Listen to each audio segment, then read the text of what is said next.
تا حالا شده حس کنید دارید نقش بازی می‌کنید؟ انگار برای هر موقعیتی یه نقاب دارید که میزنید به صورتتون. امروز می‌خوایم دقیقاً در مورد همین صحبت کنیم. ببینیم این نقاب‌ها چطور دارن ما رو از خود واقعیمون دور می‌کنن و از همه مهمتر چطور می‌تونیم به یه عزت نفس واقعی و محکم برسیم. خب بیایید با یه سوال خیلی ساده شروع کنیم. ببینید، قضیه اینه که ما انگار دو نفر هستیم. یه خود واقعی و اصیل داریم و یه خود فیک و ساختگی.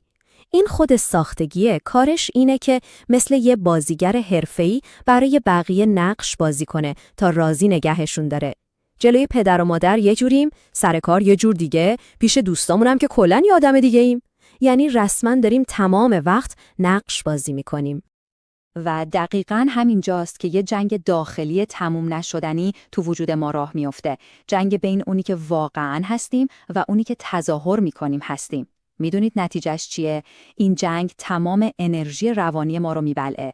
ما رو خسته و کلافه میکنه. میدونید چرا ته دلمون خالیه و از خودمون راضی نیستیم؟ چون اصالتمون رو گذاشتیم برای فروش تا تایید بقیه رو بخریم. وقتی خود واقعیمون رو ول می‌کنیم، مجبور میشیم دائم مثل یه گدا دنبال یه ذره توجه و تایید از این و اون باشیم. خب این همه نگرانی، این همه نقاب زدن، تهش چی میشه؟ تهش این میشه که ما توی ذهن خودمون زندونی میشیم و این زندان یه جای فوق‌العاده شلوغ و پر سر و صداست.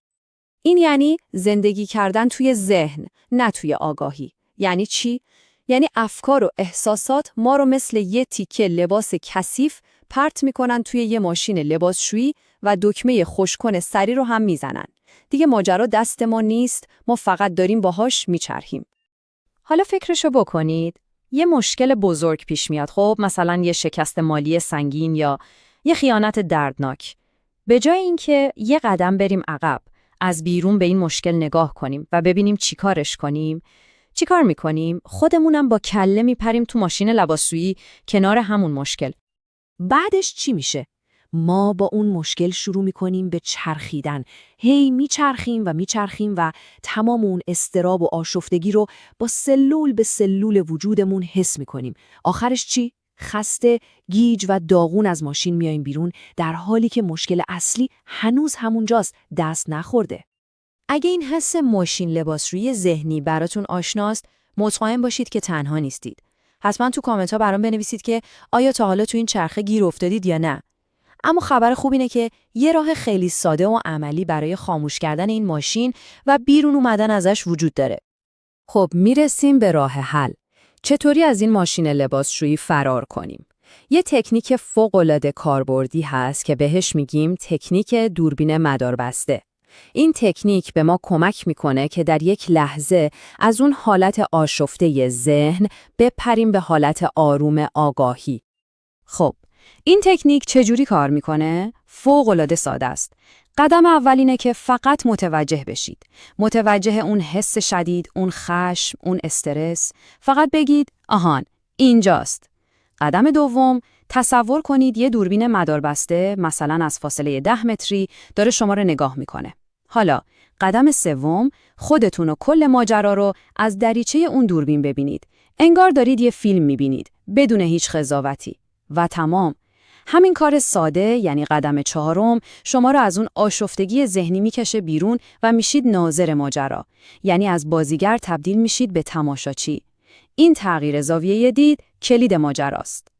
وقتی شما این تکنیک رو بارها و بارها تمرین کنید، یه اتفاق جادویی میفته. ظرفیت وجودی شما برای روبرو شدن با چالش‌های زندگی زمین تا آسمون فرق میکنه و شما به چیزی تبدیل میشید که میشه بهش گفت انسان اقیانوسگونه.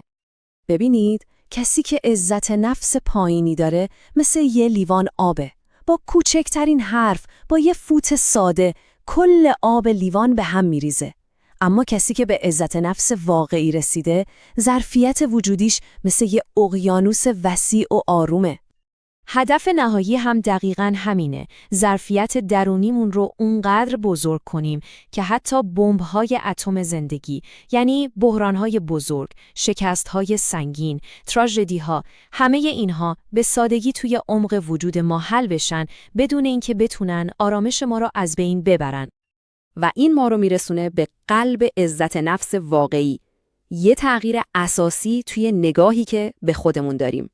این یعنی خودپذیری نامشروط، یعنی خودت رو با همه خوبی‌ها و بدیهات، با تمام نقاط قوت و ضعفت 100% بپذیری.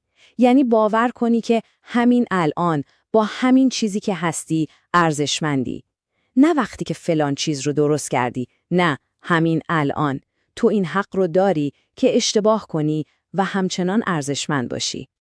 وقتی خودت رو بی قید و شرط قبول داشته باشی، اون نیاز دیوانه‌وار به تایید دیگران کم کم محو میشه.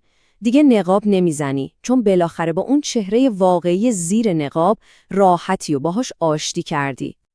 پس از خودتون بپرسید، امروز کدوم نقاب رو برای همیشه میخواید کنار بذارید؟ یادتون باشه، برداشتن حتی یک نقاب اولین قدمه برای آزاد شدن و پیدا کردن اون اقیانوس آروم درونتون. وقتشه به خود واقعیتون سلام کنید.